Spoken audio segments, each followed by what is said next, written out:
some people to come in just in case that happens. So I think we're going to start more about 6:05 or so, okay? So good. On this lovely Tuesday evening before it snows.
Okay, I think it's an opportune time to start this evening's program. Welcome, everybody, to the McLean County Museum of History. As I always emphasize, we are a nonprofit cultural institution. We're not an arm or agency of the County of McLean or the City of Bloomington. So if you support and like things such as this program, free and open to the public, please support us.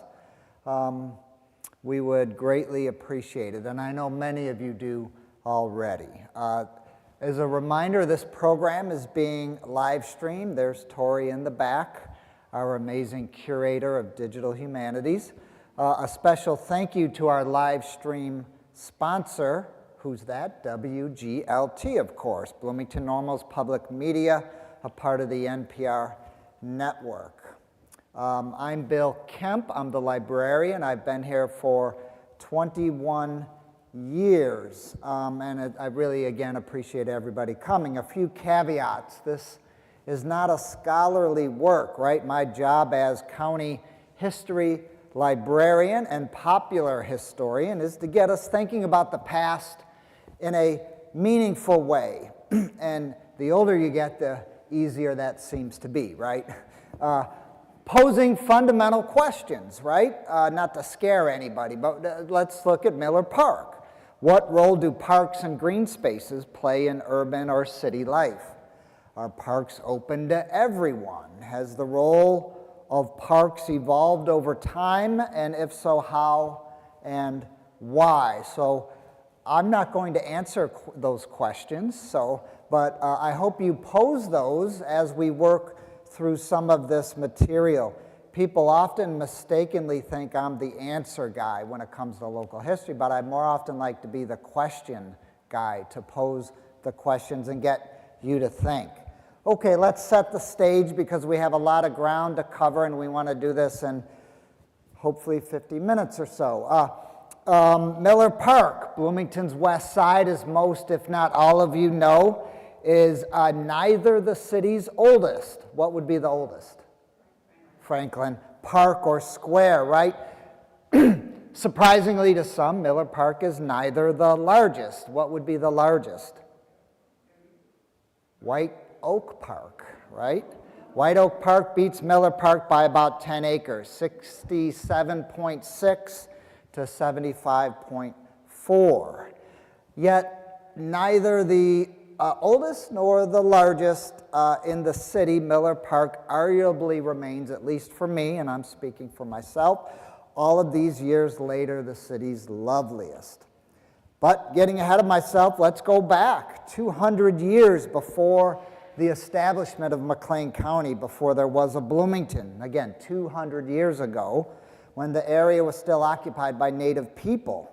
What did the land that is today Miller Park look like before Euro-Americans permanently settled this stretch of the Grand Prairie and ruined everything? Well, so let's look at that. We are very lucky here at the McLean County Museum of History. We're naturally accredited. It's a rigorous process we have to go through every decade or 15 years. So our collections are stored in climate-controlled facilities, and we have this beautiful colored plat map of the first surveys done in what will become McLean County. So the first federal surveyors sweep through this area in the early 1820s, roughly 1821 or 22 to 1824. So what you're looking at in these plats is a landscape prior to the arrival, prior to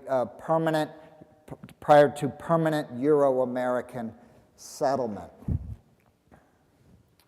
I'm going to enlarge, so we are looking at McLean County as a whole. McLean County being the largest county area-wise of 102 counties in the state of Illinois. So prior to white settlement, there was about 670,000 acres of tall grass prairie in the county. Much of that intermittently wet or soggy, some of it borderline wetlands.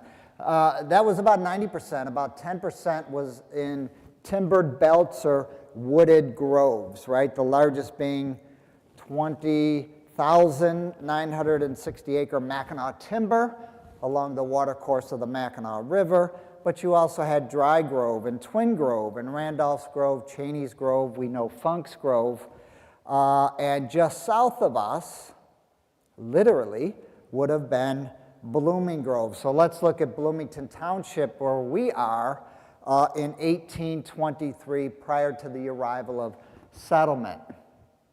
So there's the county, again, first surveyed by the federal government in 1823, and we see a large outline in the middle. That's Blooming Grove, right?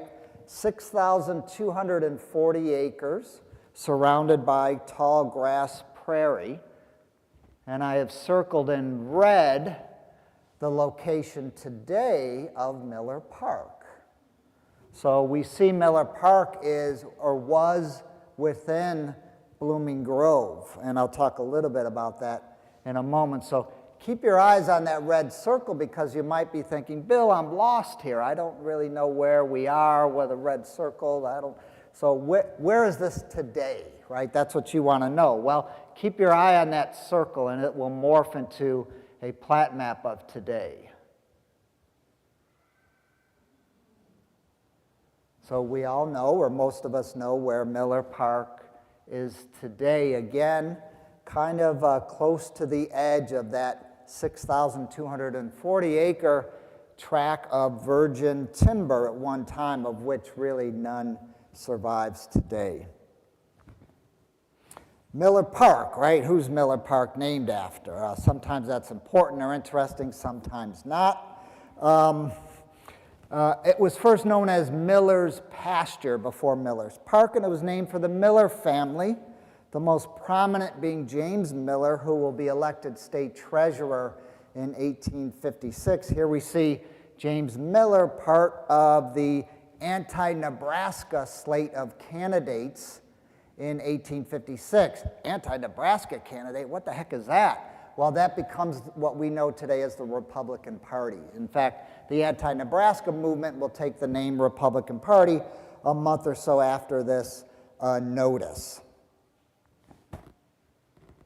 Here is a view, and we're looking kind of at the lower left side of this plat from 1874, the southwest side of Bloomington, and we see a notice there, J.E. Miller, right, property. So that's where Miller Park is going to be located, first known as Miller's Pasture. And note, if you can tell, there is a creek running through the property.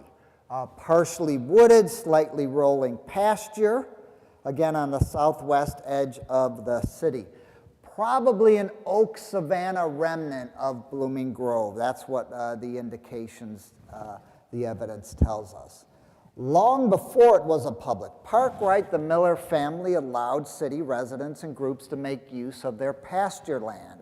In late July 1861, I could cite dozens and dozens of examples, but this would be one. In July 1861, the Baptist Sabbath School of Bloomington is holding a picnic where at Miller's Pasture. The Pantograph at this time described this site as, quote, one of the loveliest spots anywhere. Usually called Miller's Pasture, it was referred to also as Floral Hill. So it could be Floral Hill Park today.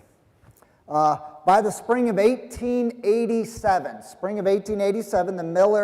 the Miller family was offering to sell their pasture for what? Use as a public park at the discounted price of $17,000 for 42 and a half acres at about $400 an acre, right? But if you know me, when I give lectures, right, we always have to adjust for inflation because those figures are somewhat meaningless to us today in 2025. So the Millers are selling, presumably to the city of Bloomington, their pasture for a public park, 42 and a half acres, $17,000. That would be the equivalent today of about $600,000. So nothing really to sneeze at, but still a discounted price.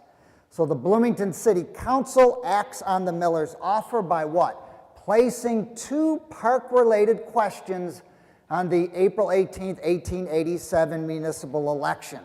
So Bloomington voters are going to have to decide two things related to the future of public parks in Bloomington. One, they had to decide whether to support or oppose parks in general. That is, should the city be in the business of acquiring and managing parkland, which at this time, despite Franklin Square or Park being there, that was kind of managed at an ad hoc basis and rather poorly at that. There was no park district, right? So one ballot initiative question, should Bloomington be in the business of public parks? The second one was to choose between two prospective sites.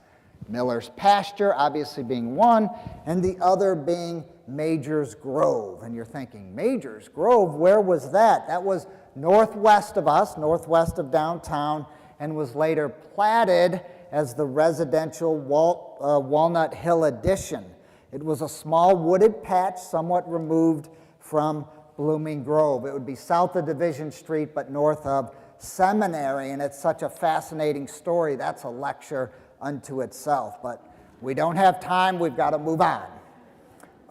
So, two ballot initiatives. This is 1887 in the spring, and in the end, the first measure, that is 4 parks, passes by a wide margin. If not, I don't know if I'd be here, right? And the second option or question, Miller's pasture tops Major's Grove again by a fairly wide margin, thanks to, in large part, to the role that neighbors of Miller's pasture played, because they had a vested interest in getting a public park there that presumably would boost their property values, right? Interestingly, so the city council agreed to secure bonds to purchase Miller's pasture, though residents had to raise funds privately via subscription to complete the sale. So the city only ponied up $12,000 of the $17,000. They asked the residents of Bloomington through subscription to raise the rest. And indeed, the residents of Bloomington will raise $5,000 to equal that $17,000 amount. So by subscription, Bloomington homeowners raised $5,000 to help finish the sale of Miller's pasture. That'd be the equivalent today of about $175,000. I wonder if the city of Bloomington could try that today, right? Acquire some land, pay for some of it, and then turn to the voters or taxpayers again and pass around the hat. Probably not. This is just a lovely plan, a vision, if you will, for Miller Park, prepared by E.I. Cantine, who was a Bloomington resident and civil engineer who graduated from the University of Illinois just the year before. He drafted this plan. According to this proposal, much of the old growth timber as possible was going to be saved. And a park survey at this time identified more than 1,230 trees on the property, with the most popular in order being ash, pignut hickory, shellbark hickory, red oak, black walnut, white oak, hard maple, and then elm, although I'm missing a species or two there. So let's take a quick look at this plan. In the southwest quadrant, and the park is broken up into basically 4 quadrants. In the southwest quadrant, that's known as the woods, and that stands in stark contrast to the parade or open meadow or lawn in the northeastern section of the park. The northwestern section was called the glades, would be set aside for playgrounds and other children activities. There was also a bandstand or a speaking stand, and also a site for a monument, and that will be approximately where the Soldiers and Sailors Monument is located today in the northeast corner of the park. We're going to enlarge a few images from the Cantine 1889 map. We see an ornamental fountain, that's the number 2 in the upper left image, and a crystal lake, which would be more kind of like a koi pond, I imagine. And last, most prominently, the sloping ground of the southeastern quadrant would be known as the dells. And the plan envisioned damming the stream that ran through the pasture to create a lagoon or small lake for boating.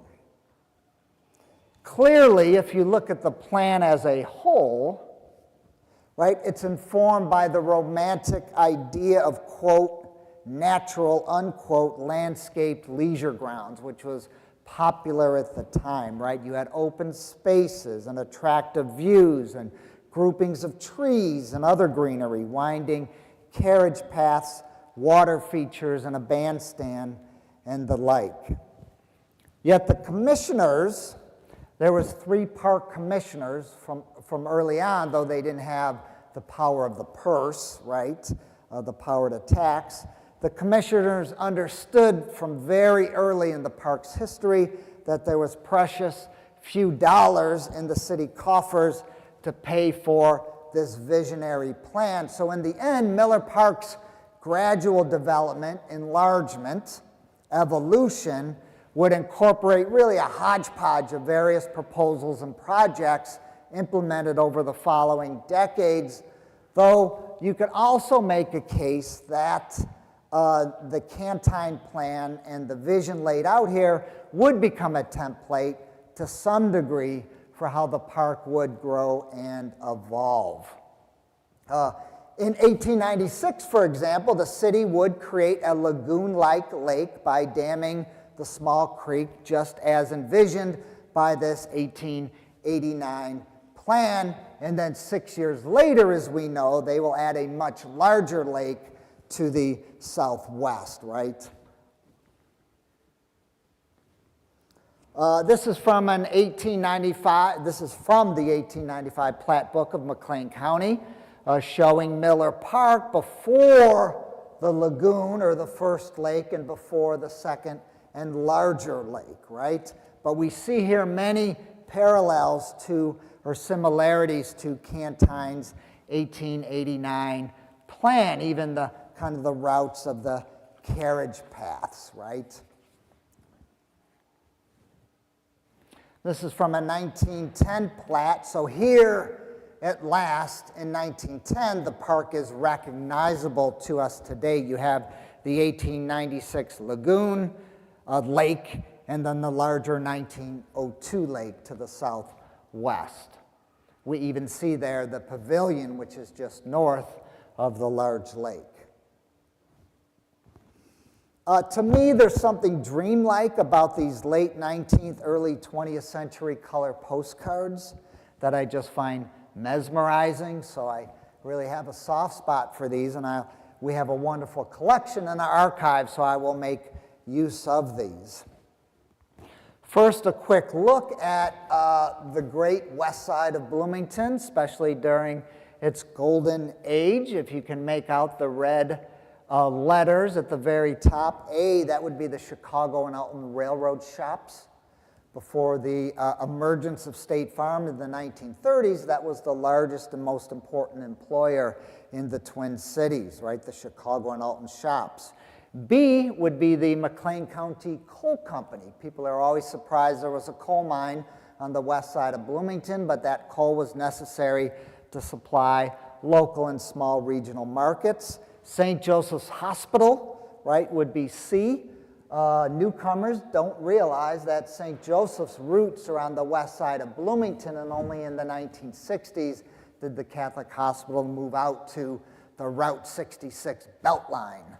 Well, what we know is Veterans Parkway today, right?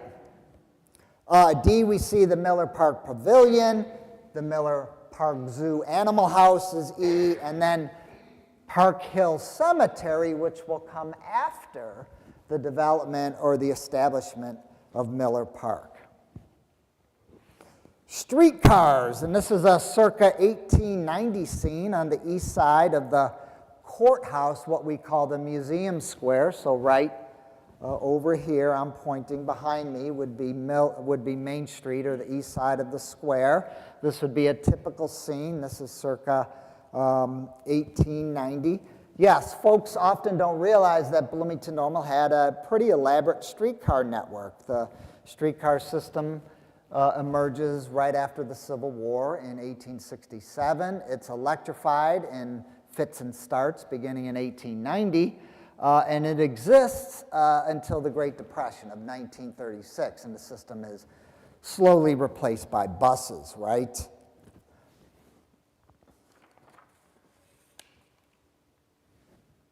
There's a map in 1888, the year after Miller Park's establishment. We know that was 1887.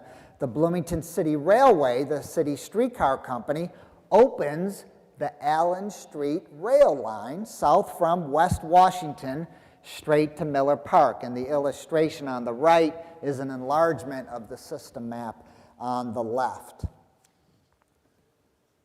And you may be thinking, well, why? What's the big deal? Why is Bill talking about streetcars? I thought this was a program on Miller Park, right? But public transportation before the rise of the internal combustion engine and the popularity of the automobile and the middle class, which doesn't really occur until the 1930s or 40s, right? People needed first the streetcar system and later the bus system to get around town. Yes, the community was much more walkable than it is today, but as I've done more and more research on the streetcar network, I am just dumbstruck by the ridership levels and how important it was to all facets of the community to get to and fro. So if you have a new attraction like Miller Park, you need a streetcar line to said park, right? The line was opened just in time for a large Republican Party rally held at the park on October 20th, 1888. The Saturday of the rally, the streetcar company used every car it had available, all 16 streetcars, to carry a then record 7,300 passengers in one day. So the streetcar system is why we have this beautiful entryway off Allen Street today, right? It's somewhat of an artifact of a lost age, right? It's not really a main entrance for a lot of people, certainly if you're coming by automobile, but this is where the streetcar line to Miller Park ended. This is where people would get off and get back on. So naturally, you're going to have a very attractive entryway. This was constructed in 1916, and if you know your Miller Park, you're thinking, this looks just like the one at the corner of Wood and Summit, and the other one at the corner of Wood and Morris Avenue. They were all built, I think, in 1916, all along Wood Street, all serving as entryways into Miller Park. Note the bouldering or boulder work, as we'll see elsewhere in the park. The concrete steps date to the 1980s, so there's been several updates made to the entryway. We are in, right, the old courthouse, so-called, right, now the McLean County Museum of History, which we rent from the county of McLean, right? This building opens in 1903. It's the county's fourth courthouse. Its predecessor was gutted here, and you can see it behind some of the rubble, broken walls, right? Its predecessor, the third county courthouse, was gutted in the Great Bloomington Fire of June 19th, 1900, when about 5 square blocks of the central business district was reduced to rubble. And who do we blame for this devastating loss? We're going to blame sparrows, right? Sparrows, they're always to blame for all our problems.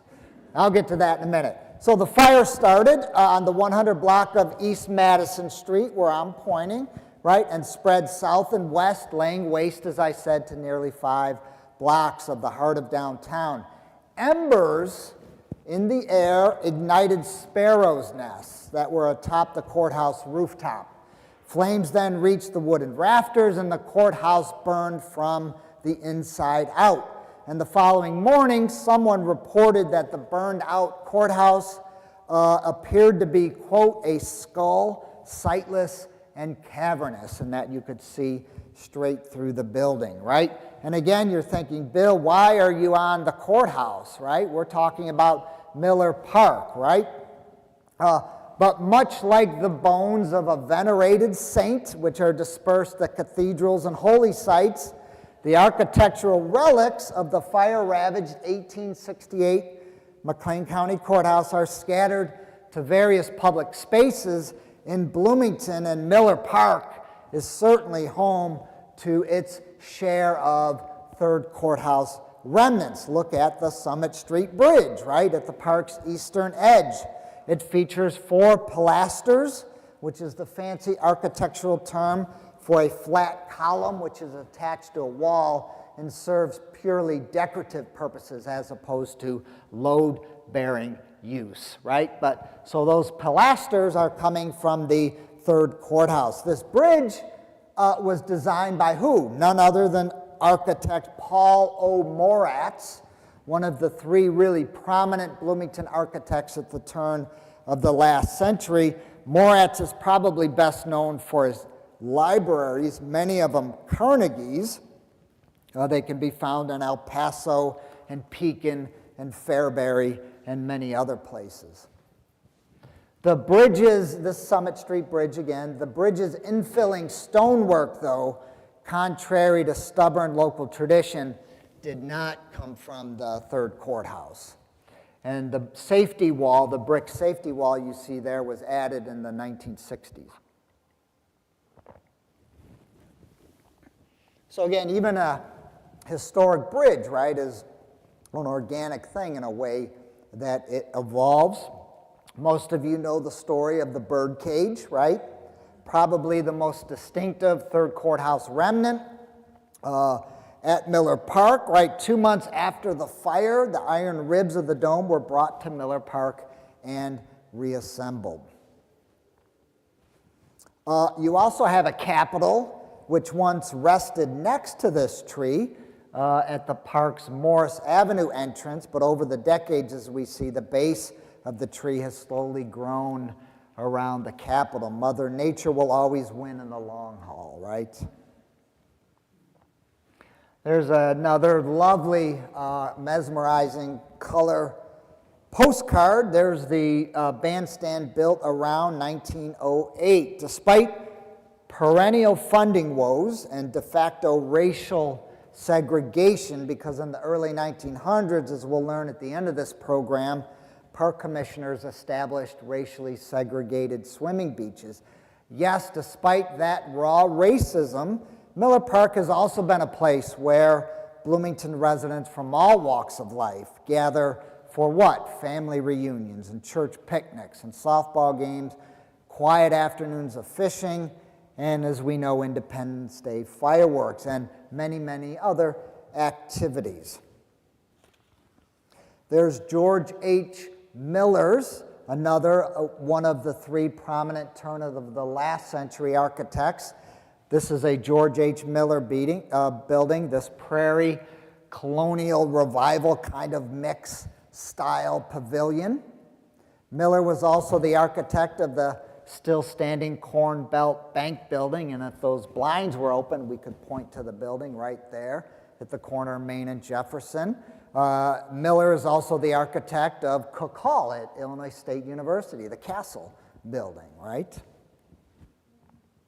It opened in August of 1906 in time for Labor Day, though it was apparently unfinished because the formal opening came the following year, May 23rd, 1907, with the then mayor's son flipping a switch that turned on the lights. It's always nice to be the mayor's son, I guess. There's two views from a Bloomington High School alumni publication. There's a more contemporary one from 1959. An inspection 2 years earlier in 1957 revealed gutters and downspouts that were, quote, all but worthless, with the roof mildewed, rotted, and leaking, the banisters and railings loose and rusted, with the electrical system not up to current safety standards. So this is a theme, right? The continuing undercapitalization and underinvestment of a municipal jewel, right? And so the park labors under not mismanagement, it's managed by people who love the grounds, right? But there's never enough funding to do what needs to be done, right? And that's a story generally of Bloomington as a municipality for much of the 20th century. The pavilion originally featured a red clay tile roof, but in the 1970s that was replaced with asphalt shingles, something the city probably would not do today. Yet, despite the problems of this beautiful building, the city got its use out of it, renovated it from time to time, and it was long and remains a center of activity, right? Dances and reunions, dinners, award ceremonies, fundraisers, meetings, retreats, and on and on. It's said at one time, though, the pavilion's basement was used to butcher animals to feed to the animals of the zoo. So one imagines, right, horse meat and the like being chopped up, cut up there, and then being fed to the zoo animals. In 1975, a senior center opens at the pavilion, and that's kind of the beginning of the pavilion being associated up until COVID-19 at least as being an important part of senior life in the Twin Cities.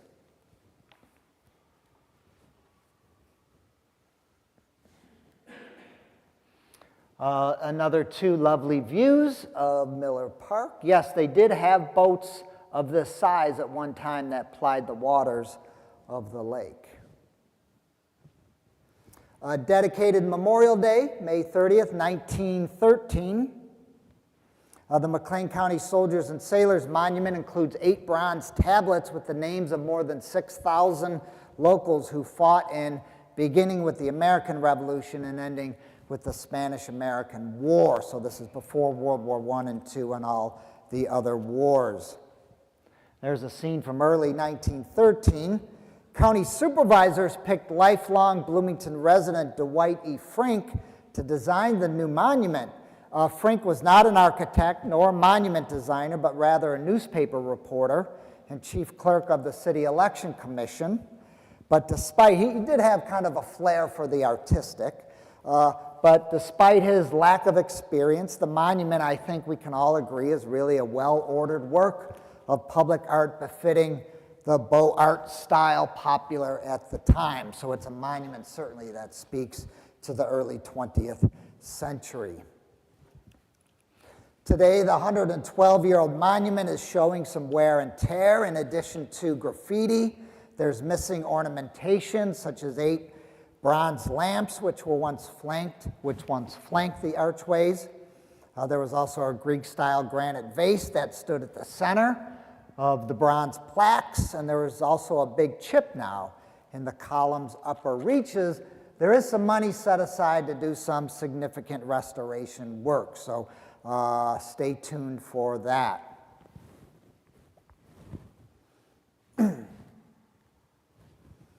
Here are some of the 6,000 plus names on the memorial's 8 bronze tablets.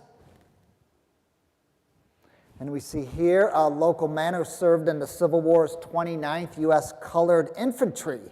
In McLean County, you had 39 African-American men enlist in the Union Army, 26 of those serving in the 29th. All told, countywide, 13 of the 39 African-American men from McLean County who fought in the Civil War, 1/3 of them, 13 of 39, will give their lives to the war.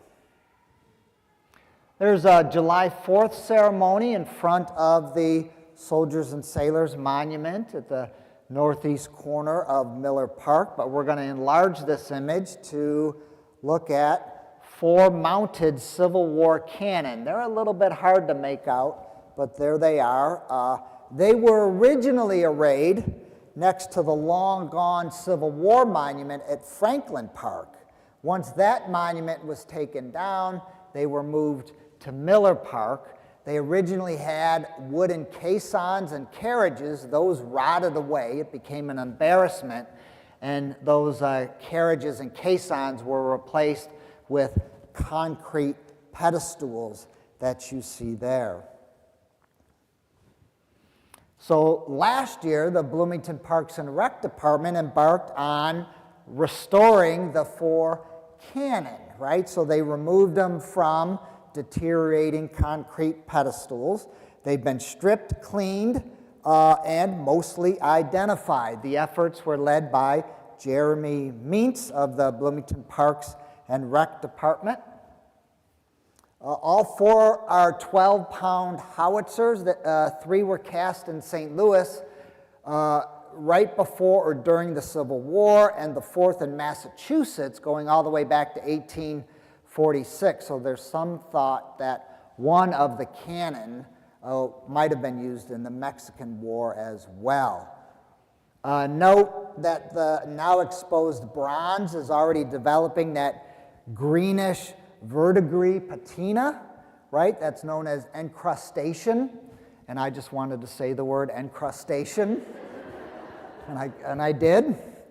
So, but they get that lovely patina, right? That you get there. The Parks Department hopes to have the cannon reinstalled to new concrete forms, though they're in kind of a holding pattern, right? Because there's this proposed new park plan, so they're kind of playing a waiting game for the moment. Another significant building on the park grounds is now formerly part of the zoo, the Prairie-style Animal House.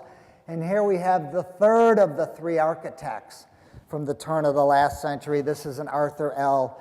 Pillsbury, right? One of Central Illinois' most prolific and admired architects. The building still retains its red tile roof and the boulder work stone piers on its exterior.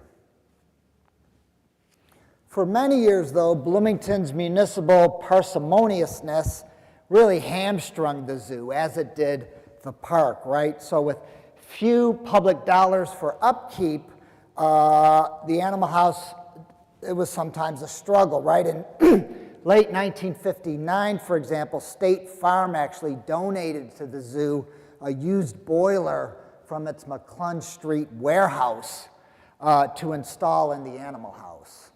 So that's how bad things were for a while, right?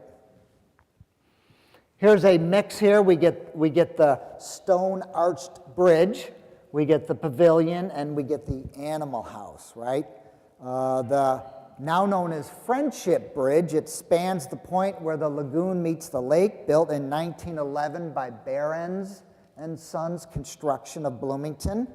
Unfortunately, the lack of municipal support, which I've talked to, especially on the funding front, defined much of the park's history, and we see that here.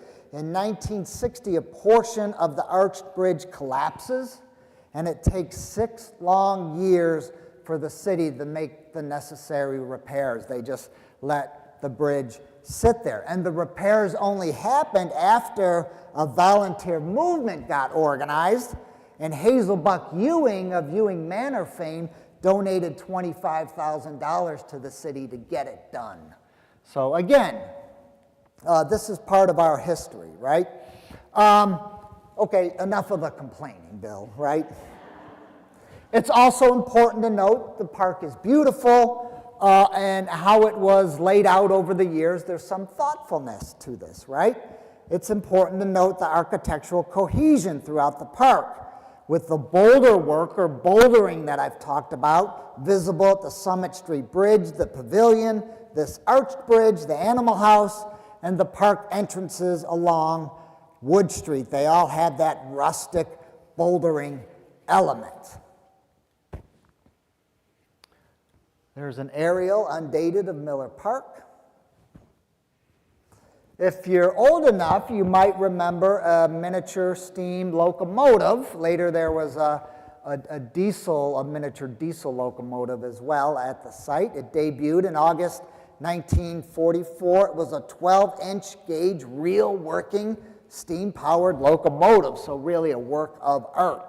Each of the original cars featured electric lights, cushioned seats, and could hold 8 children or 4 adults.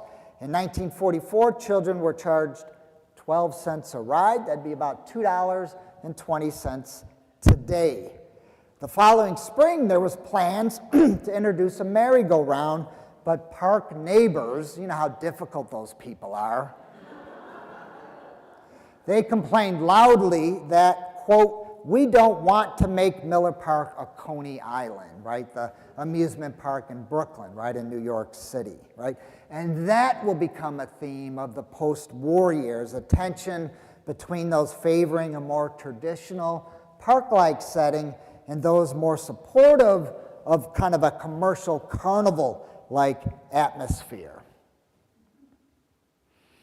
I'm going to skip this because we're running out of time, but there's a local urban legend, right, that the Mikado 282 nickel plate steam locomotive, now on display at Miller Park, that they actually laid track from the warehouse district to Miller Park, and the locomotive actually ran to Miller Park. Well, that's not true. It was pulled by a crane-like large piece of machinery up to Miller Park.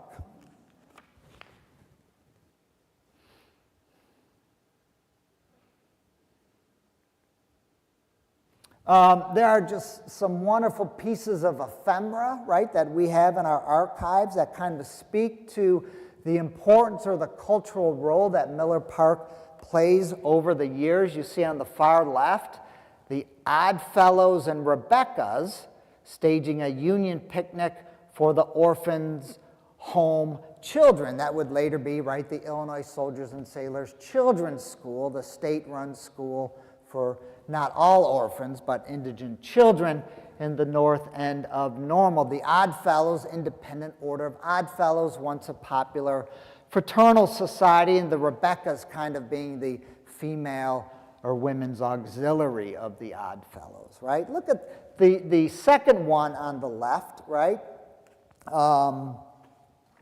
Farm Bureau and IAA, that's Illinois Agricultural Association, Picnic and Play Day, August 31st, right? Not only the McLean County Farm Bureau, but the farm bureaus from Ford, Livingston, Logan, and Woodford. And the day at Miller Park included a band concert, community sing, various contests. How about this one? Quote, boys working in team blindfolded, feeding each other crackers and milk.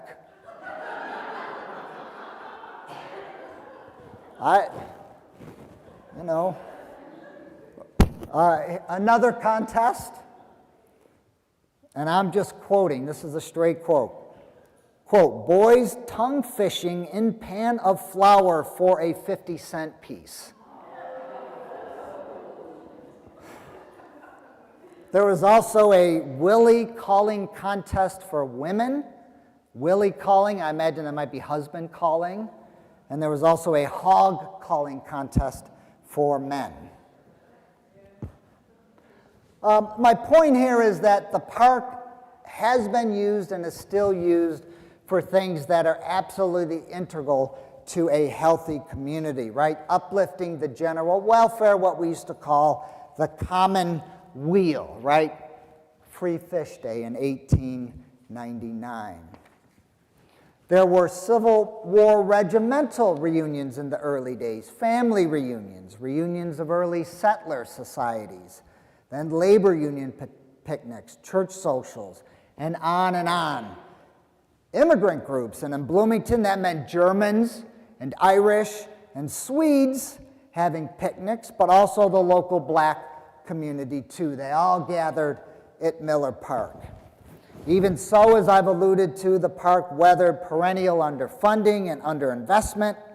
But who was to blame, right? It's hard for me to point the fingers at the park commissioners or the city leaders when the Bloomington taxpayer, the Bloomington voter, repeatedly, at least in the first half of the 20th century, is turning his and her nose down to creating a system to support through tax dollars Miller Park. So in 1926, you will have a third effort to create a tax to support the park fail at the ballot box. Ice skating once, right? During the early years of the Great Depression, there was a local communist socialist group known as the Unemployed Council, and they petitioned the city to allow free fishing and bathing at the park. And around this time, the unhoused and transient population also set up a tent city at the park. Ice skating at Miller Park ended, I believe, in the early 2000s. We have so many wonderful photos in our archives on Miller Park and taken at Miller Park. I just couldn't help but share some. I don't really have anything to say about the Easter egg hunt of 1932. Let's enlarge this image, though, and it's just pandemonium. I wonder how many kids ended up crying, right? Either running into somebody, falling down, or not getting an egg, right? And is that not a dangerous piece of playground equipment that would not be tolerated by parents today? But it sure looks like a lot of fun. So we have wonderful photos, but we get photos donated to us on a weekly basis. This photo came in just a few weeks ago by some of you may know Terry Clemens. She was our former registrar. She now volunteers here. Longtime Bloomington resident.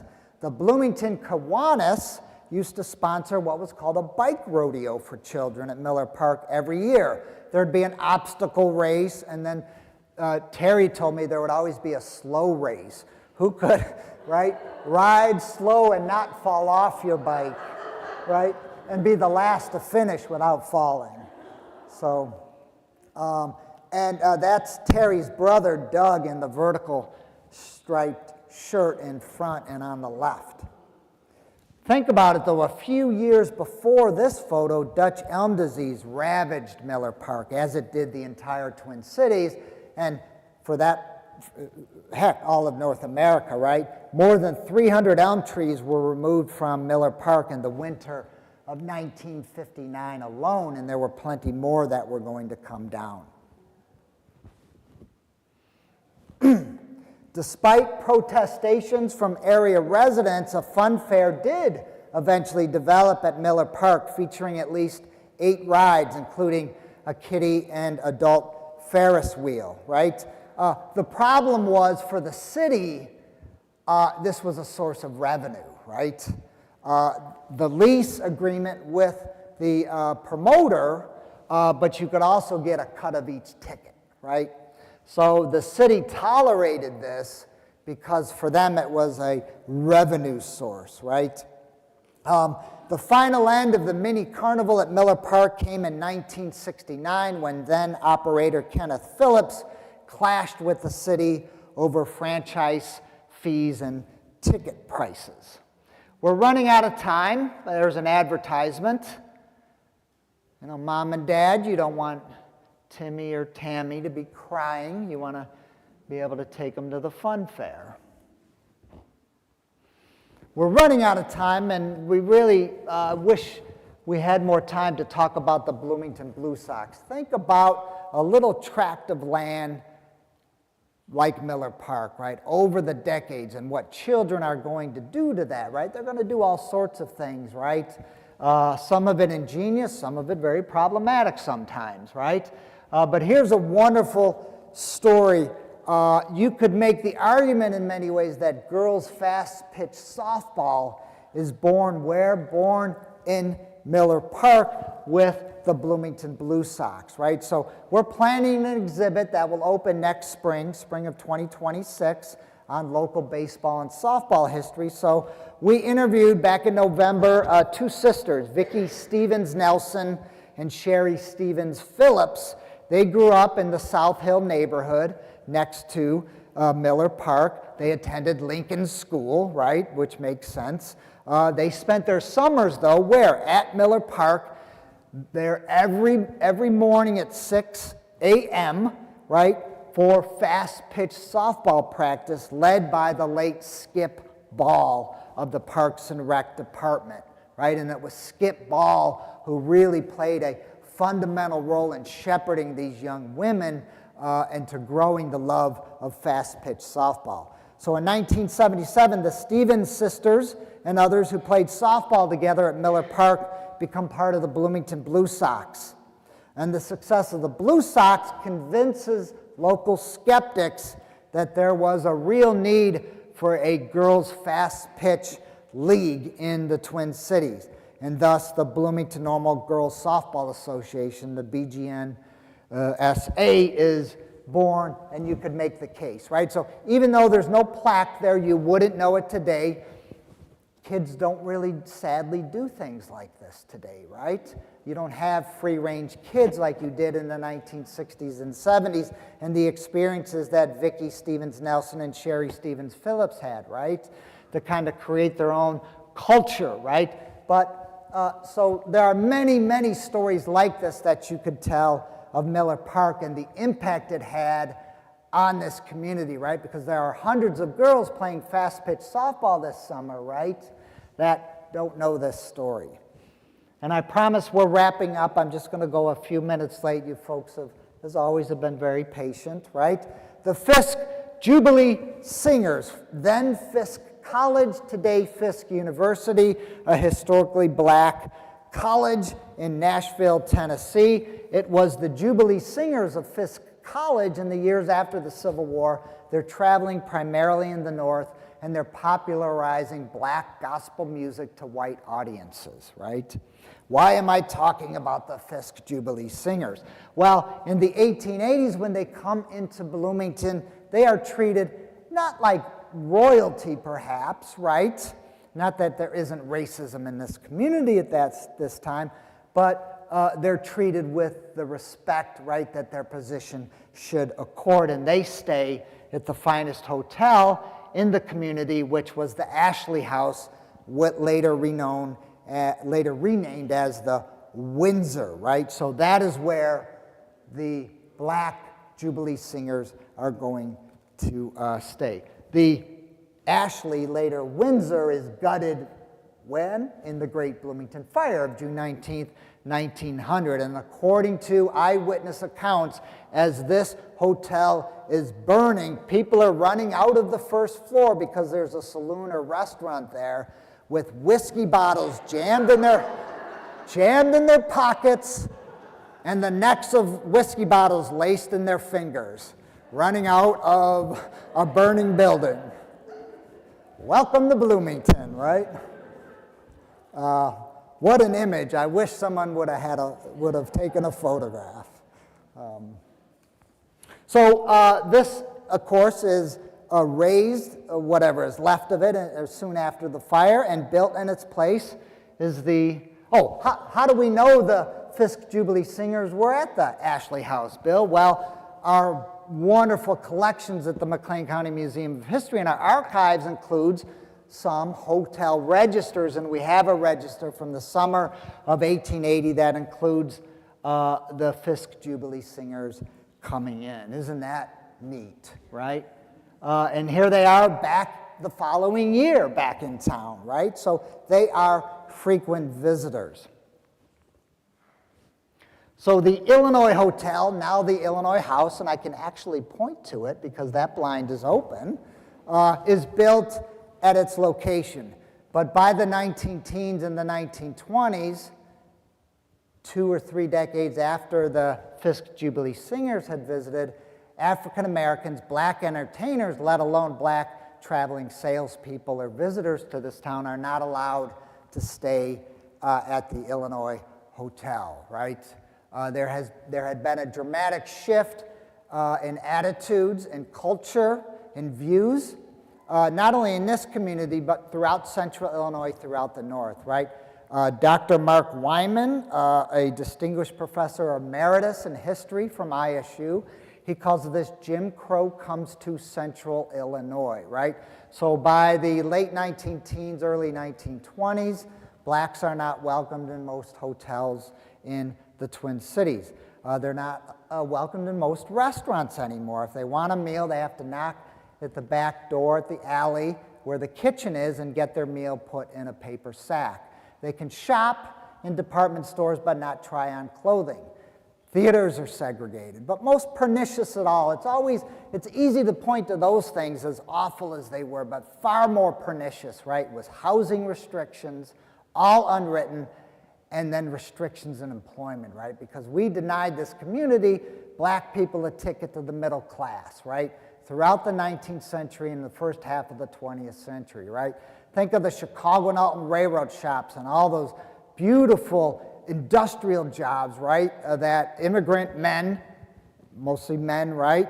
Latched onto because they knew unionized jobs, right? That was a ticket to what? Home ownership. And their sons and daughters going to high school. And their sons and daughters then going to college, right? But that ticket, again, to the middle class is denied most black residents because of restrictions in employment, right? Again, Jim Crow comes to Central Illinois. Dr. Mark Wyman, retired from ISU, and John Muirhead, known as Jack Muirhead, a retired public school teacher. They authored an article about this topic in 2017 in the Journal of the Illinois State Historical Society. And if you want a copy of this, I can send you a PDF via email if you just give me your email address. So in 1908, Miller Park commissioners decide to build a separate beach and bathing facility for black parkgoers.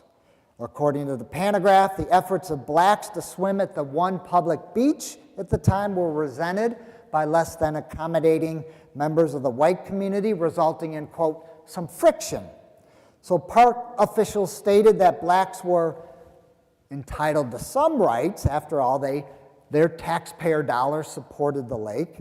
But the park board's decision, or the supervisors, was not to integrate the public beach, but to build separate and grossly unequal swimming facilities. And the fact that Miller Park Lake is actually two separate lakes served the needs of this segregation plan well, because the colored beach would be located in the old part of the lake, the lagoon, and the north of the Archstone Bridge, and the existing or much larger beach in the new part of the lake. And that would become the exclusive domain of white parkgoers. This is a drainage map from a 1950 ISNU, then Illinois State Normal University, master's thesis by Charles Morrison. And his thesis was titled A Sanitary Survey of Miller Park Lake. I know you just want to pick that up right now and read it, don't you? But Charles Morrison in 1950 wasn't interested in the fact, at least in his thesis I should say, that the beaches were racially segregated. He was interested in drainage patterns and the quality of the water. But he just so happened to illustrate the location of Negro Children's Beach, Negro Adult Beach, and Negro Bathhouse.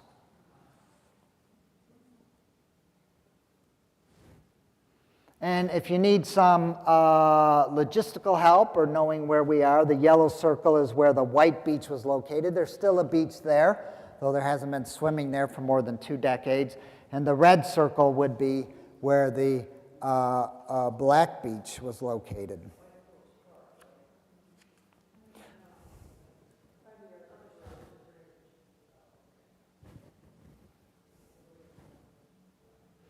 That's the only photograph we have of the beach, which remained, the segregated beaches remained a fact in this community until the mid-1950s.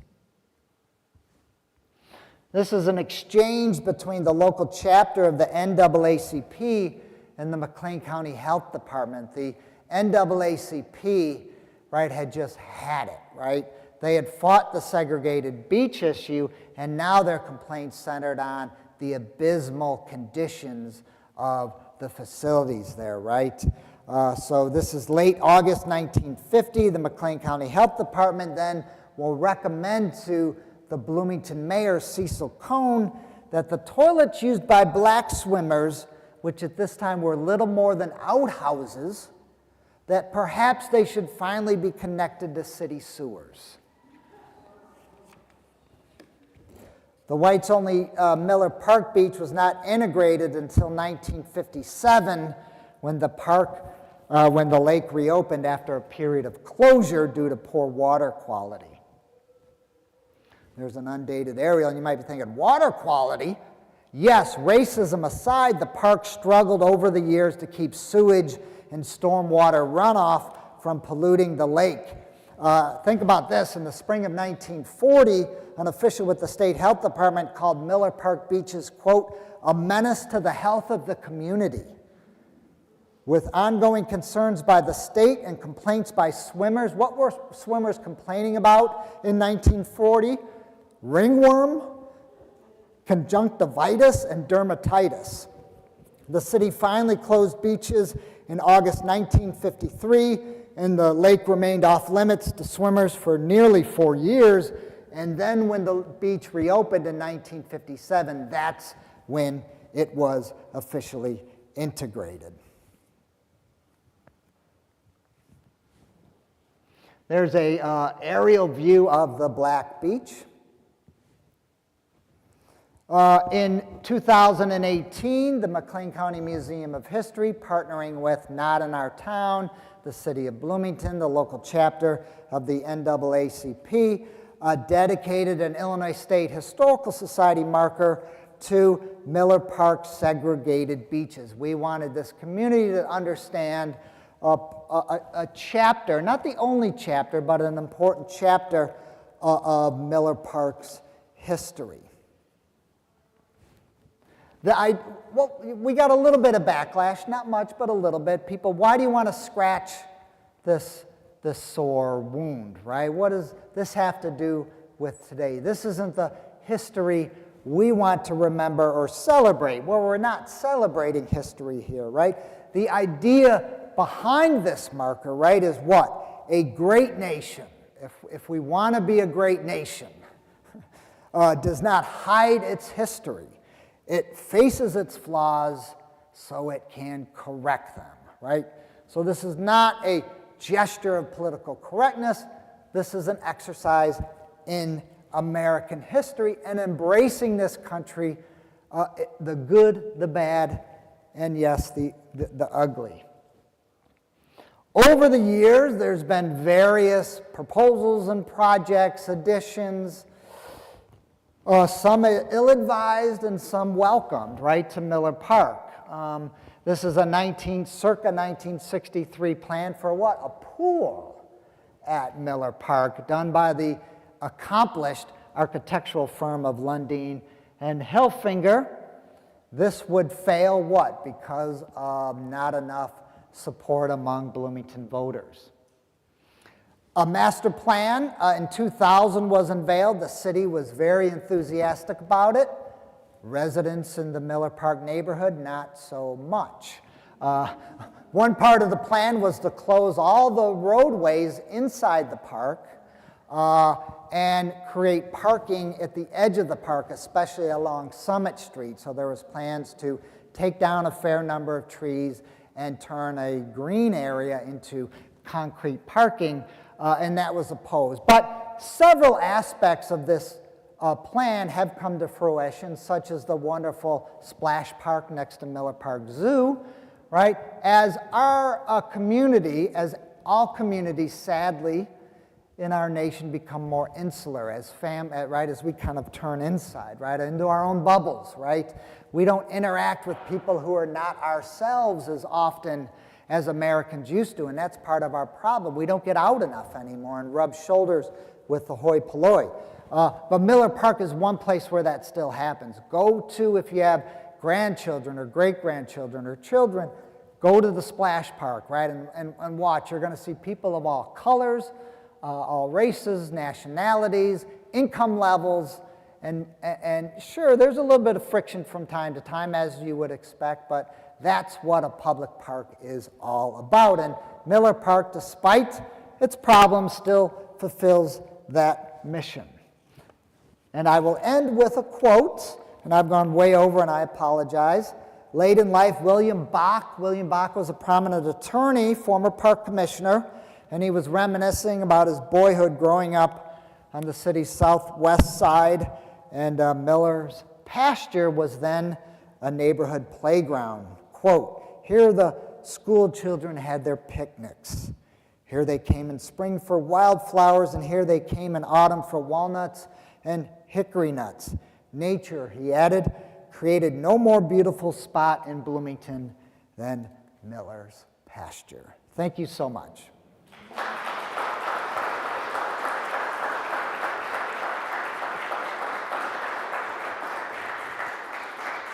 And Maria from our education department has the microphone, so if anybody has a question or comment or a story, some of you likely know more about Miller Park than I do, especially if you grew up in the neighborhood. So if anybody has a question or comment, we are all ears. Yeah, just remember I have the microphone and I need to give it to you before you ask your question so our viewers at home will be able to hear you. So does anyone have anything? Okay, right here. Can you explain, is there a time capsule in the Summit Street Bridge? So the question was, if you didn't hear it, time capsule on Summit Street Bridge. I don't know. I've never heard that question. I didn't know there was supposed to be one. Okay. David knows his history. And And so that's something to look into. No, I've never heard that. So thank you. Is it true that Miller's pasture was offered to Wesleyan as a campus and they declined, so Wesleyan built where they currently are? You know, I don't know all my Illinois Wesleyan history.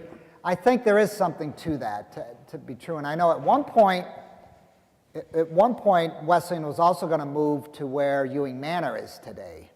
So think about how different Bloomington Normal would be today if Illinois Wesleyan was located out there. But I think there might have been an overture or two. Yeah, as the Miller family was looking to, as the city was coming closer and circling them, they realized the pasture wasn't the future. They had to make money while they could. Okay. You mentioned that the cemetery had started up after the park. Yeah. About what year would that have You been? know, I don't know. That's a good question. If Candace Summers was here, our educator, she knows all local cemetery history. I'll give you my card, but we have the answer in there. We have a really nice file on Park Hill. People don't realize, you know, Evergreen Cemetery Evergreen Memorial Cemetery is a beautiful, well-manicured grounds today, but for much of the 20th century, it was really run down, right? It took the death, I think, of Adlai E. Stevenson II in 1965 to kind of wake up this community and think, well, this is embarrassing. So during the decrepit years of Evergreen Memorial Cemetery, that was the golden age of Park Hill. So it's a who's who out there of the 20th century. I think G.J. Maherl, the founder of State Farm, isn't he at Park Hill? Yeah, so, yes.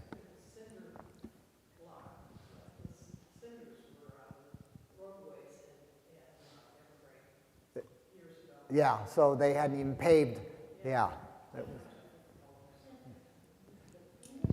Thank you, Bill, so much for this Yeah. talk. I have a question. You talked about the monument to the soldiers and sailors that was built in the early 19 teens, but there are also, and you also talked about the Civil War cannons, but there are also tanks. Yes. And also another monument that's on the other side of the park that is to more recent war. Korean and Right. Vietnam Can you War.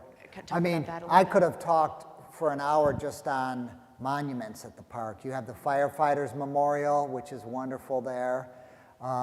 Yes, you do have World War I and World War II material there, and then, as I said, the Korean and Vietnam Memorial. You also have, very interesting, is the Wereth 11 marker. It's the small little marker to the Wereth 11. Those were 11 black soldiers killed by the Nazi SS during the Battle of the Bulge. There is no local connection to the Wereth 11. It was a local veteran, local white veteran, who just was enamored with the story and thought these 11 black soldiers should be recognized. So he primarily paid for himself and worked with the city to get this marker erected. So it's right near the collection of military markers. So just look, it's called Wereth 11. That's what they're known as, Wereth being the location, I think, at the Battle of the Bulge. W-E-R-E-T-H. So yeah, there's, again, a million really wonderful stories. I just want, is there a designation then for Miller Park as being a memorial park? Is that why the No, monuments all end up there? No, there is, not that I'm aware of. No, I think that's the place those things go, right? Because it's important. It's still, even as the west side maybe has struggled a little bit, Miller Park is still Miller Park. That's where the fireworks are, and if you have a major monument or important parade, that's where it's going to usually end, right? And I hope that continues. Morgan, do you just want to stand up really quick? This is Morgan. She, former intern at the museum, former employee. She's now going to library school at the University of Illinois, just got accepted. Congratulations.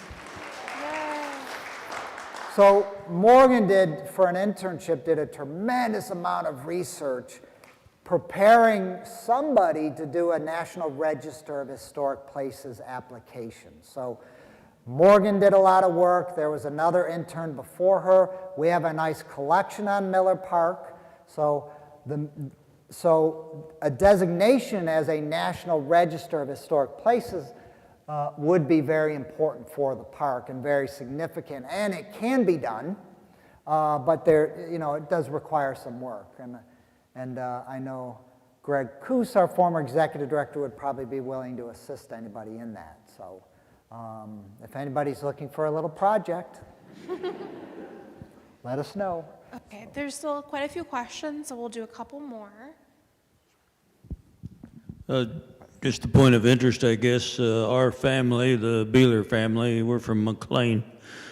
We came to McLean County in 1830, and we held a family reunion at the Miller Park Pavilion in 1911. We had 217 people attending. And we're going to have a reunion July 5th, 2025 at the Miller Park Pavilion. Wow.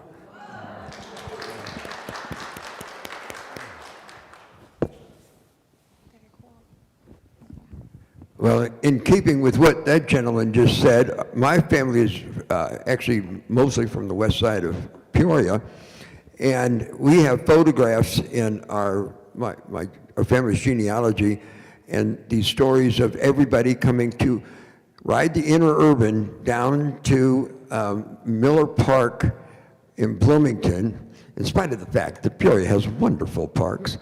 But that was a thing to do, and the photographs that my grandma and her sister had taken, you could take the same photograph today down at the new, what was then the new pavilion. And then we would come over on Sundays from Peoria. It was a big deal to go to that park and ride that train. That was oh man, that was the best thing in the 50s. One of the things I didn't talk about, and again, that would be a lecture, is the music at Miller Park. And for years, the municipal band, or versions of the Bloomington Municipal Band, playing to crowds of thousands at one time, right? We as a people and as a community used to get out a lot more than we do today, certainly. Yes, there is, correct. So when did the top layer of the pavilion kind of close due to the Appersall, you know, where they had the balcony at the pavilion that is now closed because of, I think, a certain reason? Can you explain that? I don't know all the dates, but Okay. you know, the pavilion has lost some architectural ornamentation. I mean, there were above the portico, there were balustrades, a beautiful kind of detailing there, and all that was taken down. So I can't answer your question. Yes. So we do have information on the pavilion as well. Some research done on the history and all the renovations done. Anything else? Anybody else? And Maria, I know Ruth's got a question. You keep mentioning shortage of funds. Has there ever been a push to have a separate park district in either Bloomington or Normal? We're sort of unique in not having park districts separate from the cities, like Decatur, Urbana-Champaign. They have separate park district, Peoria Park District. Was there ever a push to get a park district in Bloomington or Normal? Other than the municipal park districts, and Bloomington doesn't have a park district until the 1960s. So they come really late again. That's kind of the story of, you know, just the kind of the lack of municipal vitality for whatever reason. And that would be an interesting study. So what exactly, I'm sorry, the question? The cities of Yes. Urbana, Champaign, Decatur, Peoria, their parks are run by a separate municipality, the park district. Yes. And they have nothing to do with the Yeah, city. So I'm not aware of any kind of, well, I don't know. I can't answer that question. I know when you look, for example, at Champaign County, Macon County, which is Decatur, they also have county-wide park systems as well, which McLean County doesn't have. That's why Parklands had to step in, and a kind of a foundation had to do the work that the county should be doing, acquiring green space, right? So again, there's something that we just don't have here. So I will say, you know, with the growth of Bloomington beginning in the 1960s, park acreage does begin to grow. And certainly in the last decade of the 20th century and in the 2 decades, there has been some significant investment by the city of Bloomington into parks. So, you know, you look at O'Neill Park right now and the new pool there, that's just a jewel on the west side, and give the city all the credit in the world for that. So there's plenty of good news as well. Oh, I was just going to make a comment. In the 40s, I used to take dance lessons from Marianne Roberts, and we used to do dance recitals in the bandstand there on the weekends. Yeah, it was kind of a neat little thing, because people always went out there on the weekends to see that stuff. Yeah. I also wanted to ask you, those little entrance places on Wood Street, was that Henry Behrens' company built those That, also? you know, I haven't seen who constructed them, but that very well may be the case. I wondered if he hadn't done those also. Yeah. Some Barron's descendants came back. This is about a decade ago. There's now a plaque to the Barron's kind of family there at the bridge, and they came back, and there was a really nice dedication ceremony. They donated some material to us. Yeah. So yeah, the Barron's, that's a fascinating story as well. My ex farmed their farms, and my son still farms some of their farms. Yeah, up by Lake Bloomington. Oh, okay, maybe one more question? Yeah. In the mid-'70s, I used to work at the park as a day camp counselor, and I would teach sailing and canoeing and swimming in the park, and then we would always have an overnight. And believe it or not, as counselors, we had to sleep in Forest Park with all the kids, and that was quite a treat. Do they still do the day camp here at all, do you know, at Miller Park? I don't know. Yes, I don't know. And I don't know when you talk about Forest Park, which is just south of Miller Park, it's really one contiguous green space now. There's the old Girl Scout building, and I don't know if that's still being used. I think it is. Is it? Wedding. Okay. We went to wedding there last year. Okay, good.